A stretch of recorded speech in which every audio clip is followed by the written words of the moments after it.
Well, ladies and gents, we're back again with our DuckTales analysis, and apparently this is gonna be the last one for a while now, as this is the 7th episode in a row weekly, and we've reached our limit. So far, there hasn't been any new updates for not only this show, but not even for the Owl House or Amphibia either, which is kinda discouraging considering the fact that it would have been perfect timing, but you just watch there be an update happen after the making of this video. Anyways, this episode was not as exciting as the other episodes, but as usual, there is still much to discuss. Roll the intro.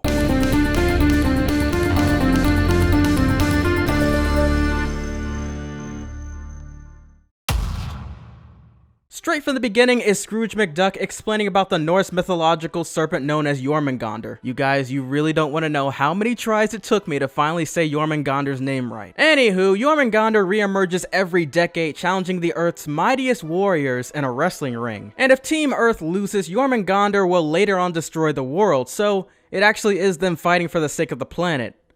In a ring. Also, he was referenced all the way back in the 6th episode of season 2 when Scrooge mentions all of the stressful tasks that he has to do throughout the years. I have so many responsibilities throughout the year. My family, my business, secretly keeping the world-eating serpent Jormungandr at bay. The what? And it's nice how they managed to make an episode showing what he was referring to and all, but I said it before and I'll say it once more. What about Launchpad and his secret life? But back to the story at hand, it's revealed that Scrooge has to pass down the torch to another potential warrior willing to protect the Earth. And obviously, Dewey was the one he least expected to be capable of getting the job done, which wasn't exactly the worst prediction. One day, I'll have to pass the torch to the next champion of Earth. Which of you will it be? Webby, Huey, Louie, Webby? You're saving my name for last, right? For dramatic effect? Yes, that. They eventually make their way into the secret rainbow entrance of Valhalla, aka the Hall of the Slain in Norse mythology. Plus, this would explain Asgard's rainbow gateway, and yes, I am literally just now noticing that, don't judge me. Once inside of the main building where the fights take place, you can notice tapestries of the serpent himself, a pig with a lot of hair, who was later on to be revealed as Strongbeard, and Heka. Strongbeard seems to be a made-up character for this episode, however he does sound quite similar to the Bible character known as Samson in the Book of Judges, only more overpowered, because I'm pretty sure Samson wasn't able to transfer over his strength by taking a sample of his hair, but I do believe that once you shave enough of Strongbeard's hair, he'll end up like this. As for the raven shown in the next tapestry, she is dubbed under the name Heka, who is an actual reference to Hela, the god of death, who, by the way, made Thor Ragnarok the best Thor movie in the trilogy. Just want to point that out. Also, like the movie, she's seen using her demon guard dog Fenrir, even though he's much smaller in this version, but I guess that would have made the challenge more unfair. But in speaking of ravens in Norse mythology, there are others named Hugin and Munin, known for circling around the earth and giving whatever news they find out to Odin. The main conflict within this episode was not only the fate of the world itself, but Dewey's constant issue with disapproval, something that was deeply hinted at within the episode Nightmare on Killmotor Hill. He's also shown later on in the episode somewhat mimicking how his appearance was within his dream, resembling just how desperate for positive attention he was during these moments. Huey also in a way struggles to please the crowd, not only because they so obviously weren't fans of Team Earth, but it's also due to his terrible announcing skills compared to Launchpad, which practically is the reverse of what transpired within the season 1 episode The Missing Links of Morshire, and surprisingly that episode has more intentional differences to this one than I first assumed. Instead of Dewey having confidence and being much more talented than Scrooge at the sport, he struggles and even is disapproved by the audience. Of course, there's Huey announcing with Launchpad and their polar opposites. There's Webby, who decides to stand by just to be a fan and not participate in the sport, as opposed to, of course, in this episode she participates. And most of all, instead of it being a simple tournament game of billionaire golf, although admittedly it progressively became more catastrophic over time,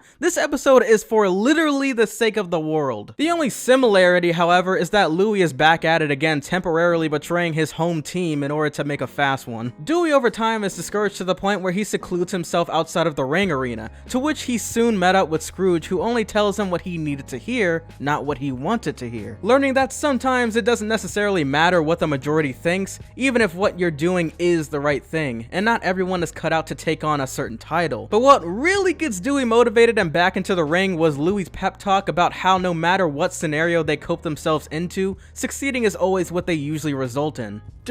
Let's Dewey this? I'm in.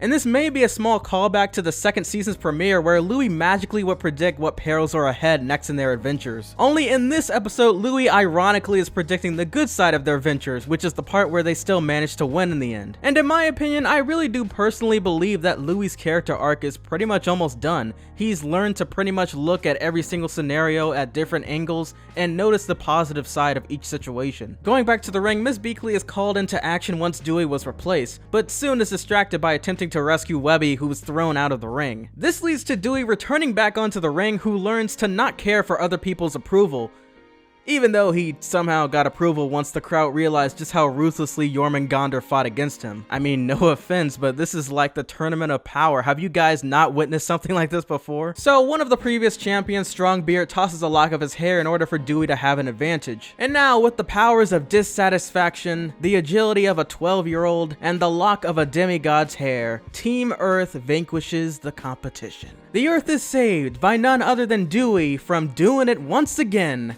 And the episode ends with Scrooge facing against Dewey to further examine how worthy of an adversary he is. I really loved how Dewey finally has an episode where he learns to get out of his comfort zone and face reality despite other people's reactions. I mean, that was one of his main issues in the episode Quack Pack, and I think the writers purposely made him annoying just to point that out. He's definitely known for being a crowd pleaser, and for just the moment, we actually got back to the old Dewey where he has more grit and determination to him. I almost forgot to mention how he even takes off the lock of magical hair to face off Scrooge in the end to prove himself. I just love that. But yeah, like I said earlier, this episode was pretty plain and simple, but it did have quite some meaning to it. And once more, as I'm recording this, I for one have not seen an update for new episodes as of date, except for Rick and Morty, which I honestly haven't been able to see just yet. So without further ado, this has been your boy, The Next Big Thing, and I will see you all in the next one. Peace!